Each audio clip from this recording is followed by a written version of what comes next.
अब हमारी फलत जो ख़राब हो रही है उसकी एक वजह ये भी है कि पेड़ जो हमारे हैं वो अब फल का काम नहीं कर रहे हैं, वन का काम कर रहे हैं, जंगल को बना दिया। कटर कीड़ा चल रहा है, जॉइंटर जिसको कहते हैं, वो आम को काट रहा है। समय अगर मौसम हमें सूटेबल नहीं मिला तो आम हमें आने वाले समय में हमको आइडिया है कि आम नहीं मिलेगा। वही इस साल हुआ है। टैंकर नहीं मिलते हैं, दवाई का इतना खर्चा हो गया, नकली दवाई का भी आने लगेंगे क्योंकि जितना डिमांड होगा उतना क्वालिटी दवाई का प्रोडक्शन नहीं हो पा रहे। कम से कम आपका नकली दवा भी उसमें आ जाएगा। लेकिन आमों में भी लखनऊ के मलिहाबाद का दशहरी आम, जिसकी खुशबू ने इसे वैश्विक पहचान दिलाई, आज जलवायु परिवर्तन की मार झेल रहा है। नामा न कोई यार का पैगाम भेजिए, इस फसल में जो भेजिए बस आम भेजिए। अकबर इलाहाबादी के अल्फाज बता रहे हैं कि आम फ़कत एक फल का नाम नहीं बल्कि हिंदुस्तान की तहज़ीब, रिश्तों की मिठास और गर्मियों की पहचान है। लेकिन आमों में भी लखनऊ के मलिहाबाद का दशहरी आम, जिसकी खुशबू ने इसे वैश्विक पहचान दिलाई, आज जलवायु परिवर्तन की मार झेल रहा है। आज मैं मौजूद हूँ मलिहाबाद के इन बागों में, जहाँ किसान बताते हैं कि आम के लिए ये वक्त बेहद ख़ास होता है। मई महीने की शुरुआत हो चुकी है और आज से 15 से 20 दिनों में आम को तोड़ना शुरू कर दिया जाता है। लेकिन मई की शुरुआत के साथ ही गर्मी में वो तेज़ी नहीं आई है, तापमान में वो बढ़ोतरी नहीं हुई है जो आम को चाहिए होती है। 40 साल पहले हमारी बागों में आम का उत्पादन बहुत अच्छा हो रहा था। अब वो 40% और 60% घट गया है। जो हमारा जब पॉलिनेशन का समय आता है उस समय अगर मौसम हमें सूटेबल नहीं मिला तो आम हमें आने वाले समय में हमें अंदाज़ा है, हमको आइडिया है कि आम नहीं मिलेगा। वही इस साल हुआ है। मलिहाबाद के किसान बताते हैं कि पिछले कुछ वर्षों में मौसम का पैटर्न तेज़ी से बदला है। कभी बेमौसम बारिश तो कभी रिकॉर्ड गर्मी आम की फसल को लगातार नुकसान पहुंचा रही है। जैसा मौसम आम के समय होना चाहिए, बौर पर होना चाहिए, वैसा मौसम नहीं बढ़िया मिल पा रहा है। इस साल वही हुआ, बरसात हो गई जिस समय फूल था बौर में और आम बन रहा था, उस समय बरसात हो गई, काफ़ी नुकसान उसमें हुआ। और अब इस समय कंडीशन ये है कि जैसा मौसम होना, मौसम ठंडा हो गया, इस वजह से आम बढ़ भी नहीं पा रहा है, छोटा साइज है। उसके अलावा एक कटर कीड़ा चल रहा है, जॉइंटर जिसको कहते हैं, वो आम को काट रहा है। बरसात की हो जाने की वजह से नए कल्ले निकल रहे हैं, तो उस समय जो है ये भुनगा कीट बहुत ज़बरदस्त जोरों पर है। तो 8-8, 10-10 छिड़काव हम लोगों ने किए और कंडीशन ये है कि जितने पैसे की कीटनाशक हम लोगों ने डाली है बागों में, उतने पैसे का आम बाग में नहीं निकलेगा। मलिहाबाद के बागों में किसानों की चिंता साफ नजर आती है। मौसम की अनिश्चितता का असर उत्पादन, गुणवत्ता और लागत तीनों पर पड़ रहा है। इस बदलाव का वैज्ञानिक अर्थ समझने के लिए हमने केंद्रीय उपोष्ण बागवानी संस्थान के निदेशक डॉक्टर टी दामोदरन से बात की। सुनिए वे क्या कहते हैं। इस साल पे अगर स्थिति आप देखेंगे, एकदम ज़बरदस्त फूल आपको कब, क्योंकि इस साल सर्दी थोड़ा एक्सटेंडेड रहा। जो रात का मैं तापमान बता रहा हूँ 10 डिग्री का नीचे, आपको मार्च का होली का बाद भी ये चलते रहे। इसी की वजह से क्या है, हल्का फुल्का फूल आया था, 2-3 बार फूल आ गया। एक बार मार्च में आया, या फरवरी में आया, एक बार मार्च में आने लगे, मार्च का एंड में 3 बार आने लगे। जो जिसमें फूल पहले आया था वो सारा सस्टेन हो गया, क्योंकि ताकि उनको पॉलिनेशन करने का कम से कम 15 दिन का विंडो मिला, जो तापमान 20 डिग्री से बड़ा नहीं हुआ। अगर बाकी जो बाद में आया था उनको 15 दिन का समय नहीं मिला, जिसकी वजह से पॉलिनेशन ठीक से नहीं हो पाया। जितना भी आपका फूल बहुत ज़बरदस्त रहा इस साल पे, बट पॉलिनेशन खास तौर पे ये जोनल इफेक्ट रहा। जैसे आपका मलिहाबाद सेक्टर देखेंगे, पूरा इसमें प्रभावित हुआ क्षेत्र है। आम की विभिन्न किस्मों जैसे दशहरी, लंगड़ा, चौसा, अल्फोंसो को तोड़ने का समय अलग अलग होता है, लेकिन बौर आने से लेकर पकने तक सभी को तापमान, नमी और वर्षा के एक संतुलित क्रम की आवश्यकता होती है। दिसंबर और जनवरी की हल्की ठंड पेड़ों को विश्राम देती है और फूल कलिकाओं की तैयारी होती है। जनवरी से मार्च के बीच शुष्क और स्थिर मौसम में बौर निकलता है। फरवरी से अप्रैल तक साफ मौसम और कम बारिश सफल पॉलिनेशन और फल बनने के लिए ज़रूरी होता है। अप्रैल और मई की तेज़ धूप, गर्म और अपेक्षाकृत शुष्क मौसम फल का आकार और वज़न बढ़ाते हैं। इसके बाद मई से जुलाई के बीच पर्याप्त गर्मी और अच्छी धूप आम में मिठास, सुगंध और रंग विकसित करती है। यानी इस पूरे क्रम में मौसम का संतुलन बिगड़ते ही उत्पादन और गुणवत्ता दोनों प्रभावित हो सकते हैं। दुनिया में पैदा होने वाला लगभग हर दूसरा आम भारत में उगता है और आम के वैश्विक उत्पादन में भारत की हिस्सेदारी तकरीबन 40 से 45% तक मानी जाती है। वर्ष 2025 में ही भारत से लगभग 29,938 मीट्रिक टन आम का निर्यात किया गया और इसे दुनिया भर तक पहुंचाने में लखनऊ के मलिहाबाद के आमों की अहम भूमिका है। मलिहाबाद के आम की कहानी सिर्फ खेती की कहानी नहीं बल्कि एक विरासत की कहानी है और इस विरासत के बड़े संरक्षकों में से एक हैं पद्मश्री कलीमुल्लाह खान।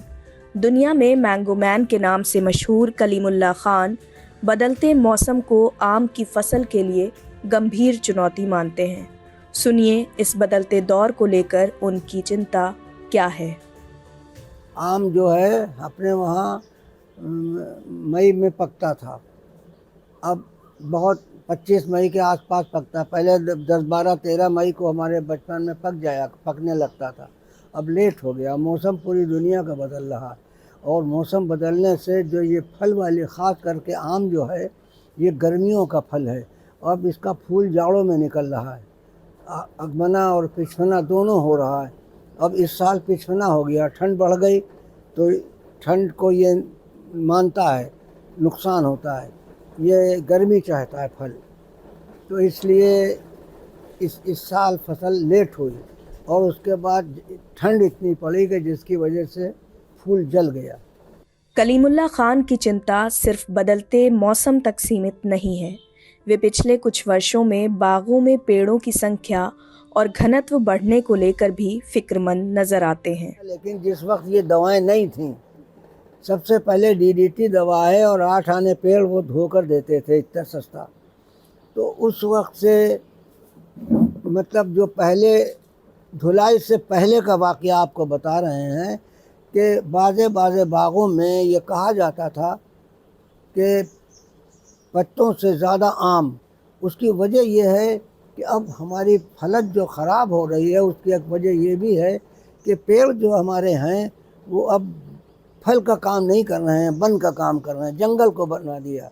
क्योंकि जो कुदरत की चीज़ें इनको मिल नहीं थी, ज़मीन से, पेड़ों से, फल से, वो चीज़ें पूरी नहीं मिल रही। ये गर्मी चाहता, हवा चाहता है गर्मी की, और चाहता ये है कि धूप और ओस वो हमें पूरी मिले। दिन में धूप की जो तेज़ी है वो मिले और रात में जो ओस गिरती है वो ज़मीन के लिए गिरती है, पेड़ों के लिए नहीं गिरती है, जंगल बनाने को नहीं गिरती।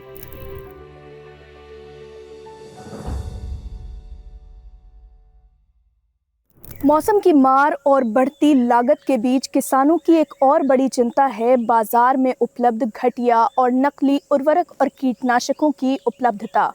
किसानों का कहना है कि कई बार काफ़ी महंगे दाम चुकाने के बावजूद भी उन्हें दवाओं से अपेक्षित परिणाम नहीं मिलते, जिसकी वजह से भी उन्हें भारी नुकसान का सामना करना पड़ता है। इतनी ज़्यादा दवाएं फेंकी जाने लगी हैं कि जिसकी वजह से फूल बहुत कुछ जल जाता है, नुकसान होता है, और 2 नंबर की दवाएं भी बहुत बिक रही हैं। मार्केट में बहुत लोकल दवाइयाँ बिक रही हैं। गवर्नमेंट अगर हम लोगों को अच्छी दवाइयाँ उपलब्ध करा दें, अपनी दुकानें रख करके या कोई केंद्र कहीं पर बना दिया जाए और अच्छी दवाइयाँ हमको लोगों को मिल जाएं। जो लोकल दवाई का छिड़काव हो रहा है इसका भी असर है आम पर। हमारी बागों में इतना ज़्यादा पेस्टिसाइड इंसेक्टिसाइड छिड़का जाता है जिससे कि हमारे मित्र कीट नहीं हैं, मित्र कीट के अभाव में भी जो नॉन पॉलिनेशन प्रॉब्लम है ये हो रही है।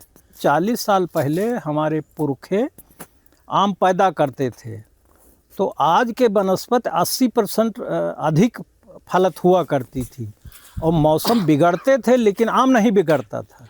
नेचर चाहे जितना बिगड़ जाए आम होता ही था। आंधी तूफान आ जाए आम गिर गया फिर भी बहुत आम हुआ करता था। अब इस समय ये नहीं है, क्योंकि हमारा सॉइल एप्लीकेशन में जो हमारे वो तत्व होते हैं जो न्यूट्रिशन को पौधों को देते हैं, वो तत्व हमारे ख़त्म हो चुके हैं केवल केमिकल की वजह से। विशेषज्ञों के मुताबिक रसायनों के अत्यधिक इस्तेमाल से पेड़ों की बाढ़ रुक सकती है, उनकी उम्र कम हो सकती है और उनकी प्राकृतिक क्षमता कमज़ोर पड़ सकती है। यानी तात्कालिक राहत के लिए किया गया अत्यधिक रासायनिक इस्तेमाल या छिड़काव भविष्य में मलिहाबाद के बागों के लिए नई चुनौती बन सकता है। आजकल जितना कीटनाशक हम स्प्रे कर रहे हैं, जितना खाद हम लोग डालते रहते, पहले कीटनाशक को कम करना क्या है, क्योंकि अच्छे मार्केट भी कीटनाशक की वजह से आपको नहीं मिलते। एक पर्यावरण का नुकसान है, दूसरा आपका पैसा का भी नुकसान है, क्योंकि आप खर्चा करते हैं, टैंकर नहीं मिलते हैं, दवाई का इतना खर्चा हो गया, नकली दवाई का भी आने लगेंगे, क्योंकि जितना डिमांड होगा उतना क्वालिटी दवाई का प्रोडक्शन नहीं हो पा रहे, कम से कम आपका नकली दवा भी उसमें आ जाएगा। हमारे सरकार ने इसको बहुत गंभीर मुद्दा उठाई, इसको रोकने के लिए भी हम लोग कर रहे हैं। इसीलिए आप कम छिड़काव करिए आपका फसल को रखवाने के लिए। और तीसरा क्या है, बैगिंग टेक्नोलॉजी हम लेके आए, जो तैला बांधी है। कम से कम अप्रैल महीना में फल थोड़ा बढ़ने लगते हैं, अप्रैल मई महीना में तुरंत इसमें तैला से बांधने का, इसलिए हम तैला बांधी शुरू करते हैं ताकि आप छिड़काव बंद कर सकते और आपका वातावरण अनुकूल रहे आपका फल को प्रोडक्शन करने के लिए। जितना छिड़काव कम हो जाएगा, क्योंकि तैलाबंदी की वजह से कम जो बैगिंग बोलते हैं उसकी वजह से 2 से 3 छिड़काव हम कम कर देते हैं। ये 2 पेपर हैं, ये ऊपर प्लास्टिक मिक्स होता है कागज़ का और ये अंदर वाला पे, इसमें कोई केमिकल मिक्स करके लुकदीप का ये कागज़ बना रहा है। यही फोटोसिंथेटिक क्रिया करके इसको कलर देता है, उसको वेट बढ़ाता है। इसलिए कि जो हमारे सूर्य से जो न्यूट्रिशन ड्रॉप होते हैं ये शोषित करके मैंगो को दे देता है। तो CISH में रिसर्च हुआ, उन्होंने बताया ऐसा करें तो क्वालिटी डेवलप होगी, क्योंकि विदेशों में आम जाना है, कंसाइनमेंट मिस न हो। जोर हो गया रहा कि सब आम खराब कर दी और सन 2 हाँ बहुत 2020 में हाँ थ्रिप्स 4-5 साल बहुत गजब कर रही। आम की दुनिया में मलिहाबाद का वही महत्व है जो चाय के लिए दार्जिलिंग का और केसर के लिए कश्मीर का। हजारों किसानों के परिवारों की आजीविका, स्थानीय व्यापार, पैकिंग, परिवहन और निर्यात, ये पूरी श्रृंखला इस फसल पर निर्भर है। चुनौती बड़ी है, लेकिन अब सवाल ये उठता है कि बदलते मौसम के साथ क्या हम अपनी इस फसल को मौसम के हिसाब से ढाल पाएंगे और क्या हमारी आने वाली पीढ़ियां मलिहाबाद के दशहरी आम की वो मिठास चख पाएंगी। न्यूज़ लॉन्ड्री के लिए लखनऊ से तस्नीम फातिमा की रिपोर्ट। पत्रकारिता का नासूर बन चुके विज्ञापन के मॉडल को खारिज करके खबरों की इस दुनिया को बदलिए ताकि पत्रकारिता आपके लिए जवाबदेह बने। newslaundry.com/subscription पर क्लिक कीजिए और अपने मन मुताबिक पेमेंट का विकल्प चुनिए, क्योंकि हमारे सब्सक्राइबर्स का नारा है, मेरे खर्च पर आजाद हैं खबरें।